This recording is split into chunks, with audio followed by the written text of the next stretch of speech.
দাদার উঠে গেছে।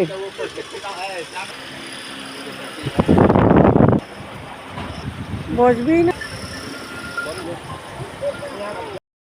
নমস্কার বন্ধুরা, দেখো বিশ্বকর্মা পূজার খিচুড়ি প্রসাদ। এই যে সবজি হয়েছে, দেখো সবজিটা কত সুন্দর, সব কিছু দিয়ে। এখানে আমি বাটিতে নিয়েছি বেড়ে, আরও আছে। এই যে দেখো কত সুন্দর হয়েছে, সব কিছু দিয়ে। পটল আছে, মিষ্টি কুমড়া আছে, লাউ আছে, সব কিছু আছে।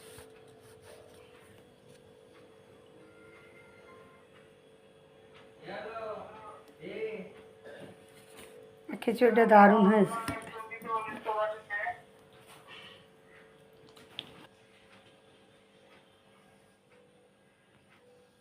এই যে দেখো বন্ধুরা কত সুন্দর হয়েছে। ভিডিওটা ভালো লাগলে লাইক, কমেন্ট, শেয়ার, সাবস্ক্রাইব করে পাশে থাকবে।